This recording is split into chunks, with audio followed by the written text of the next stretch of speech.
Que se passerait-il si on découvrait un écosystème aussi riche, aussi complexe que la forêt amazonienne, mais juste là, sous nos pieds?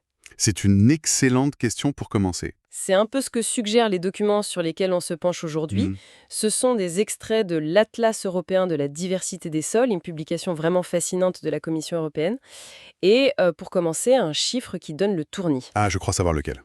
Dans une seule cuillère à café de sol de prairie, on trouve plus d'1 milliard d'organismes et plus de 10 000 espèces de bactéries et de champignons. 1 milliard.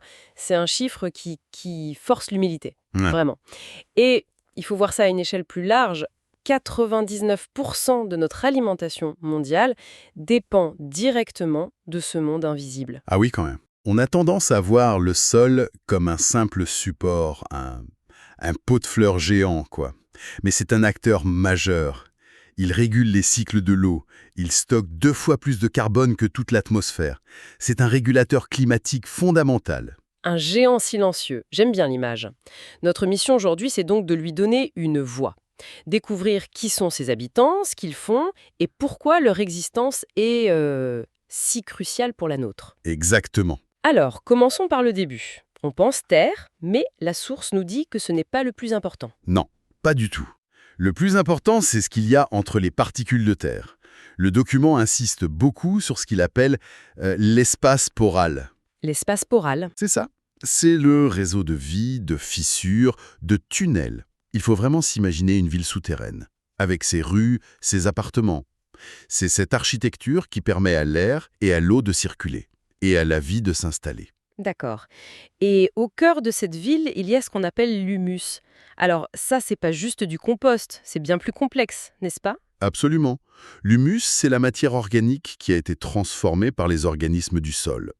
Et ce qui est fascinant, c'est qu'il y a différentes formes d'humus. Des pionniers comme Müller ou Kubiena ont compris ça dès le 19e siècle. Ah oui? Oui, ils ont compris que l'humus, c'était une sorte de carte d'identité de l'écosystème. Il révèle tout, les interactions entre la géologie, les plantes et surtout la faune du sol. Donc ce n'est pas juste une décomposition chimique. L'humus, c'est le portrait robot de la vie locale. C'est une très bonne image. Et la source utilise une analogie brillante inspirée de La Fontaine pour décrire 2 grands modèles. Ah, la cigale et la fourmi, j'imagine. Exactement. Le premier, c'est le mule, c'est la cigale. C'est un humus très riche, très actif, qu'on qualifie de dépensier. Dépensier. Oui, la matière organique est décomposée très vite et intégrée au sol. Ça libère beaucoup de nutriments. C'est le résultat du travail des vers de terre, les anéciques, les endogés. Ils brassent le sol en permanence. Une économie de l'abondance, en quelque sorte. Et donc, il y a la fourmi. Voilà. Le mort. Lui, il est plus économe, plus conservateur. On le trouve dans des milieux plus difficiles, comme les forêts de conifères. Là, la décomposition est lente, dominée par les champignons. Donc la matière s'accumule en surface. C'est ça, en une couche épaisse. Les acteurs sont plus petits. Des arthropodes, des amphitréides. Mais ce qui est crucial de comprendre, c'est qu'aucun n'est meilleur que l'autre. Le mort, c'est juste la stratégie la plus efficace quand les ressources sont rares. C'est fascinant de voir le sol comme ça, avec ses propres stratégies économiques. Mais bon, qui sont les habitants de cette ville souterraine? Parce que la source en présente certains qui sont carrément hors normes. Et on peut commencer par, sans doute, le plus grand organisme vivant sur Terre. Oubliez la baleine bleue. Ah bon? C'est un champignon, l'armilière, Armillaria bulbosa. Ce qu'on voit en surface, le champignon, c'est juste le fruit. L'organisme, c'est son réseau de filaments souterrains, le mycélium. Et un seul individu peut s'étendre sur plus de 890 hectares. Pardon, 890 hectares, c'est plus de 1200 terrains de foot. Mais, attendez, comment on peut être certain que c'est bien un seul et même individu? C'est la bonne question. Et c'est justement ce que les chercheurs ont fait. Ils ont prélevé des échantillons à des kilomètres de distance, les uns des autres, et ils ont fait des analyses génétiques. Et alors? Le verdict était sans appel. C'était le même ADN partout. Un seul et même patrimoine génétique. C'est proprement hallucinant. Bon, passons du plus grand au plus résistant. La source parle des tardigrades, les fameux oursons d'eau. Les survivants ultimes, oui. Décrits au XVIIIe siècle, leur nom veut dire « marcheur lent ». Mais cette lenteur, elle cache une capacité de survie qui défie l'imagination. Ils peuvent entrer dans un état de stase, la cryptobiose. Leur métabolisme s'arrête, c'est ça? Presque complètement. Et sous cette forme, ils résistent au vide de l'espace, à des doses de radiation mortelles pour nous, à des températures proches du zéro absolu, ou bien au-delà de 150 degrés. C'est de la science-fiction. Et dans ce casting, il y a aussi des stratèges. Les nématodes entomopathogènes. Leur technique est digne d'un film d'espionnage. C'est de la guerre biologique à l'échelle microscopique. Ces vers s'attaquent à des larves d'insectes, mais pas directement. Comment ça? Le nématode pénètre dans le corps de sa victime. Et une fois à l'intérieur, il régurgite des bactéries symbiotiques qu'il stockait dans une poche spéciale. Ce sont ces bactéries qui tuent l'insecte et le liquéfient de l'intérieur. C'est un meurtre par procuration. La bactérie est l'arme et le nématode n'est que le vecteur. C'est tout à fait ça. Et ensuite, il n'a plus qu'à se nourrir de cette soupe. C'est d'une efficacité redoutable.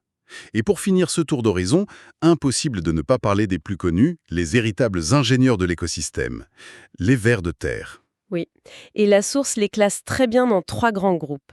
Les épigées, qui vivent en surface, les endogées, qui creusent des galeries horizontales dans le sol, et enfin les stars, les anéciques. Les plus gros, j'imagine? Oui, comme le lombric commun. Eux, ils creusent des galeries verticales permanentes qui peuvent descendre jusqu'à 6 mètres de profondeur. 6 mètres d'air. Et ce sont eux qui font ces petits tortillons de terre en surface, les turicules. Précisément. Ils remontent la nuit pour se nourrir et redescendent la matière organique dans leurs galeries. Et l'impact de ces galeries, c'est colossal. Elles agissent comme des autoroutes pour l'eau de pluie. Donc ça recharge les nappes phréatiques et ça évite l'érosion. Exactement. Ils sont les garants de la fertilité et de la santé hydrologique des sols. D'accord, on a des ingénieurs, des assassins, des survivants, un monde d'une complexité folle. Mais concrètement, à quoi tout ça nous sert? La source parle de services écosystémiques. Prenons juste l'agriculture. Le nutriment le plus important pour les plantes, c'est l'azote. Or, l'essentiel de l'azote dans le sol est piégé dans la matière organique, sous une forme que les plantes ne peuvent pas utiliser. Donc, si je comprends bien, les plantes sont un peu difficiles. Il leur faut des chefs cuisiniers, des bactéries pour leur préparer l'azote. C'est une parfaite analogie. Il y a une première brigade de micro-organismes qui fait l'ammonification. Ils transforment l'azote organique en ammonium. C'est l'entrée. Voilà. Et ensuite, une deuxième brigade prend le relais pour la nitrification. Elle transforme cet ammonium en nitrate. Et c'est cette forme-là, le nitrate, qui est le plat principal assimilable par la plupart des plantes. Et quand on perturbe cette cuisine, On voit les dégâts. La monoculture intensive de blé, par exemple, appauvrit tellement cette communauté microbienne que le sol perd sa capacité à se nourrir lui-même. et les bénéfices vont bien au-delà de notre assiette, le sol est présenté comme une mine d'or pour les biotechnologies. C'est une frontière de la recherche. On utilise des enzymes de bactéries du sol, comme Bacillus, dans nos détergents, dans l'agroalimentaire. On y trouve des biopesticides, des alternatives aux produits chimiques. Et puis il y a ce point crucial sur les antibiotiques. C'est un peu un paradoxe, non, à ce point-là?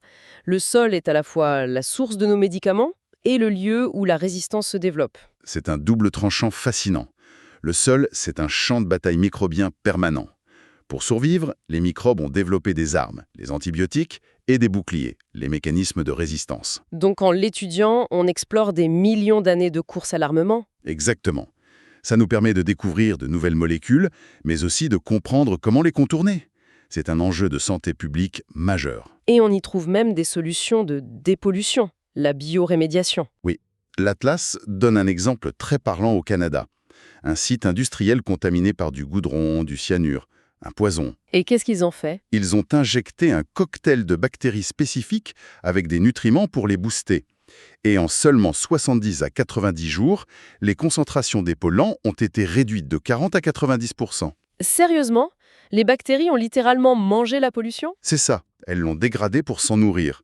C'est la nature qui fait le ménage. On a donc une pharmacie, une usine d'engrais et une station d'épuration gratuite sous nos pieds, ce qui rend d'autant plus alarmant le chapitre sur les menaces. Et là-dessus, le consensus des experts est très clair. La menace numéro 1, c'est le duo changement d'utilisation des terres et agriculture intensive. L'étalement urbain qui bétonne tout et les pratiques agricoles qui détruisent le sol. Voilà.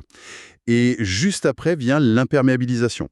Chaque parking, chaque route, c'est une cicatrice stérile qui déconnecte le sol de l'atmosphère et qui augmente les risques d'inondation.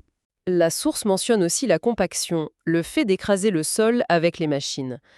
Les conséquences, c'est quoi exactement C'est systémique, ça détruit l'espace poral dont on parlait au début. L'architecture s'effondre, Donc l'air et l'eau ne circulent plus. plus rien ne circule, les racines peinent à pénétrer, la vie s'asphyxie. C'est un cercle vicieux qui mène à la désertification des sols. Pour résumer notre ignorance face à ça, la source utilise une dernière analogie que j'ai trouvée très forte, celle de la montre de poche. Ah oui, elle est très juste, hein. On voit le sol comme une boîte noire. On y met une graine, on obtient une plante. Comme on remonte une montre pour qu'elle donne l'heure. Mais très peu de gens comprennent les rouages complexes à l'intérieur. C'est exactement ça. On attend un service sans respecter la mécanique interne. Et c'est tout l'enjeu. Arrêter de voir le sol comme un substrat inerte et le voir pour ce qu'il est, un système vivant, interdépendant, dont la diversité fournit des services irremplaçables. Le négliger, c'est scier la branche sur laquelle on est tous assis. Littéralement. Et pour conclure, je voudrais partager une dernière découverte mentionnée dans la source. Quelque chose qui fait réfléchir. Des scientifiques ont trouvé des micro-organismes du sol capables non seulement de résister aux antibiotiques, De les utiliser comme source de carbone. Oui, c'est une illustration parfaite de l'incroyable capacité d'adaptation du vivant. Pour nous, un antibiotique, c'est un médicament ou un polluant. Pour ces microbes, c'est de la nourriture. c'est de la nourriture.